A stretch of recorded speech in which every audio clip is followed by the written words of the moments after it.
Disclaimer: the following article is provided by Zailingam Media for awareness purposes only. It does not constitute legal advice, and readers are encouraged to consult relevant authorities or legal professionals for individual cases.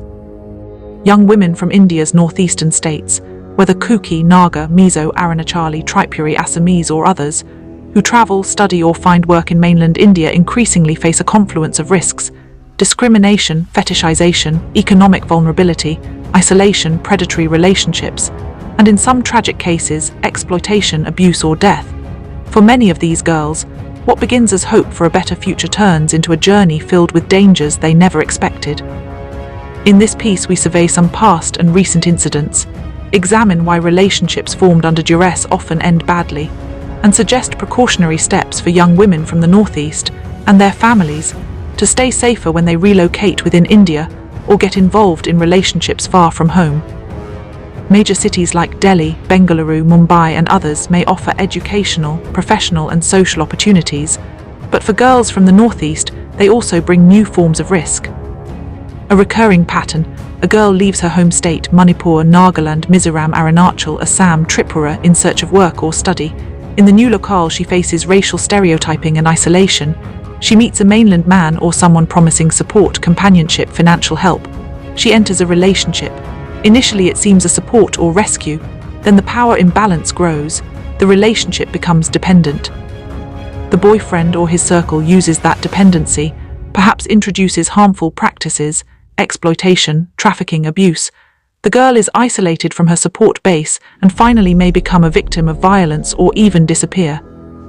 Consider the many anecdotal and documented reports of Northeast girls in mainland India being racially harassed, treated as exotic, or fetishized.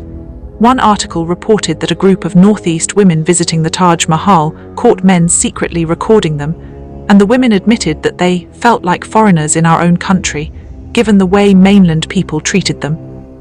In subreddit discussions, girls from the Northeast report mainland men treating dating them as a novelty or experience. One quote: "The fetishization I've encountered is insane. They treat being with any girls as an experience. One even only date any costs were more soft." This kind of behavior creates a dangerous foundation for any relationship, because admiration without respect often means the girl is not seen as an equal partner. More serious are the incidents of trafficking and sexual exploitation.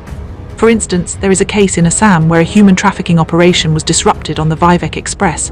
27 girls, including 3 minors from Assam's tea garden areas, were rescued while being transported towards Tamil Nadu under a false job promise. In another case, students from Northeast states in Coimbatore reported stalking, catcalling, sexual harassment and exposure. These show how young women from the Northeast are vulnerable not only domestically, but within the pan-Indian migration context. When relationships formed by these girls go wrong, the outcomes can be tragic.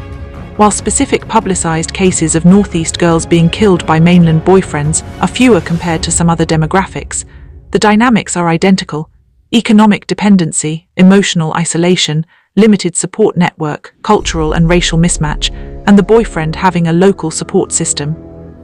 For example, in Delhi's Hauz Khas area, girls from the Northeast alleged sexual harassment by a group of men, and the matter was escalated to the local Women's Commission.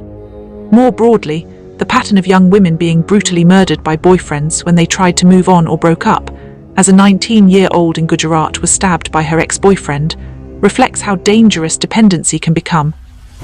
Though that particular case did not specify a Northeast girl, the risk dynamic is instructive. Why do so many girls from the Northeast find themselves in such risky situations? One major reason is economic pressure. Many migrate to cities for higher education or jobs because their home states provide fewer opportunities. A survey found around 60% of women from Northeast living in the 4 major metros faced harassment and discrimination. 42% reported verbal abuse, 29% reported harassment or molestation. The promise of faster money, better life, a caring boyfriend seems attractive. When a boyfriend offers financial gifts, support, access to better accommodation or social status, and the girl comes from a background where such prospects are rare, the relationship starts on uneven footing. The vulnerability lies in the dependency. Once the girl becomes financially or socially dependent on the boyfriend, it becomes difficult to leave, even when warning signs emerge. Social and cultural isolation play a big role. A girl from a remote area of Arunachal, Manipur or Tripura may not have close friends in the city, may stay in a PG or hostel far from home, and may have limited familiarity with the local language, customs or networks. She may also face daily microaggressions or overt racial discrimination. For instance, being mistaken for a foreigner, being called China Ka Mal, as one report described of a Meghalaya girl in Mumbai. In one survey, 81% of Northeast women in Delhi reported that they had faced harassment. The alienation that comes from being an outsider in one's own country feeds into turning to the first person who seems to care, the boyfriend. Then when the boyfriend isolates her from friends, family, or is controlling, the exit becomes harder. Fetishization adds another layer. Some mainland men treat Northeast women as exotic. The relationship is less about partnership and more about fantasy. This attitude undermines respect, and the girl may find that once the novelty wears off, the relationship becomes disposable. A Reddit user wrote, "Seen this, they treat being with any girls as an experience. It genuinely makes me uncomfortable. Such relationships are inherently unbalanced." Another structural risk is the weakness of protective networks when the girl is away from home. She may not know local rights, police procedures. She may fear stigma or shame in reporting abuse. She may lose her job accommodation if she speaks up. In cases of trafficking or coercion, these factors are exploited.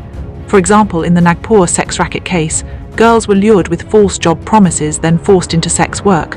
Once ensnared, speaking up meant escape became impossible. Once in a relationship far from home, many affairs start innocuously: companionship, comfort, sharing of rent, promise of love. But when issues begin, controlling behavior, isolation, financial demands, intimidation, the girl may feel she cannot leave. The boyfriend might threaten social exposure, harm, or deny access to her income, home, or friends. If she tries to seek help, she might doubt whether authorities will believe her, especially if the boyfriend has local family or friends backing him. The risk of violence escalates if the girl ends the relationship. Many horror stories begin with the girl attempting to break free from abuse, from control, but then finding herself alone, without documents, without support, maybe in unfamiliar PG, and sometimes the boyfriend abuses the situation. The result can be coercion into sex work, trafficking, or in worst cases, murder. It is vital then that young women from the Northeast and their families understand these dynamics and take precautions. First, when relocating to mainland India for study or work, they should choose safe accommodation, preferably hostels, PGs with local community ties, not isolated rented flats. Keep a reliable network of friends from home or trusted senior students. Keep your family informed about your room, local address, phone numbers. Build a peer group early. Second, when entering a relationship, take your time. Don't rush into commitment because of loneliness or financial pressure. Maintain your financial independence, your job course, your contact with home and friends. Keep your own bank account. Don't rely solely on a boyfriend for access to funds or rent. Be wary if your boyfriend tries to isolate you from friends, family, or pushes you to quit your job or move out. Ask questions about his family background, respect for your origin, and whether he values you beyond your identity as from the Northeast. Third, maintain open channels of communication with your family and friends. Share your movements, housing changes, relationship status. If you begin staying elsewhere with the boyfriend, someone should know your location. If you feel threatened, keep evidence, chat logs, call records, screenshots. Use them if needed. Do not dismiss early warning signs like controlling behavior, degrading remarks about your background, threats, isolation from your community, your friends, your family. Fourth, know your rights and local legal remedies. If you face harassment, stalking, racial abuse, sexual harassment, register complaint promptly.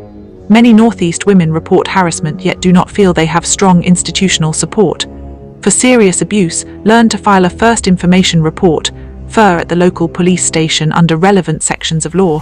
For example, assault on a woman, criminal intimidation, wrongful restraint. If the local police refuse, you can escalate to the local Women's Commission or contact an NGO. Keep copies of FIRs. If you suspect trafficking or forced prostitution, approach the anti-trafficking unit, if available, state Women's Commission or NGOs working on human trafficking. One such support mechanism is the Northeast Support Centre and Helpline, NESCH in Delhi. which provides legal assistance, trauma counseling and advocacy for those from the Northeast in metro cities. 5th, protect your mental health. Isolation, racism, cultural shock and relationship problems can severely impact you. Stay connected with your home community. If you feel unsafe, anxious or depressed, seek counseling. Many universities and hostels now have student counseling cells. Use them. If you relocate, maintain visits or telecontact with your family regularly.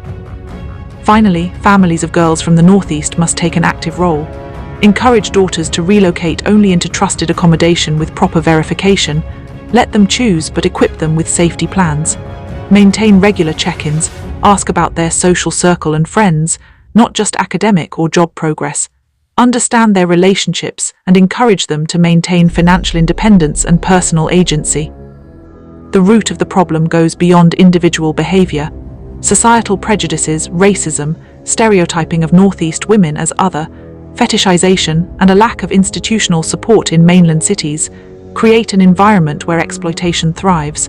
A Reddit discussion put it bluntly.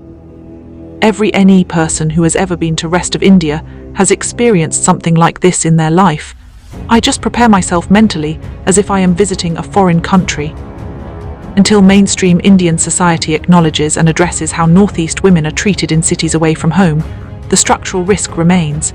For instance, when 2 young women from Sikkim visited the Taj Mahal and found men secretly recording them, they admitted they did not complain because they were far from home and did not know what to do. The message is clear. Some incidents are unreported because the victim feels powerless, alienated and unsure of recourse. This invisibility adds to the hazard of any relationship gone wrong. In conclusion, young women from the Northeast traveling to or living in mainland India, particularly if they enter romantic relationships, must navigate not just the usual hazards of being distant from home, but layered ones. Discrimination, racial objectification, economic imbalance, social isolation, and predatory dynamics. That doesn't mean they must avoid relationships altogether or never move outside their states. Many have succeeded, found genuine love and built strong careers in cities far from home, but awareness and safety matter. By keeping financial independence, maintaining strong community ties, verifying relationships carefully, being alert to red flags, documenting any abuse, and being willing to act early, the risk can be drastically lowered. And just as importantly, by speaking out and holding institutions accountable, it is possible to help build a safer space for all girls from the Northeast who choose to venture beyond their home states. Zalingam Media urges institutions, community groups and individuals to take action so that no girl from the Northeast feels compelled into dangerous situations simply because she sought education, employment or companionship away from home.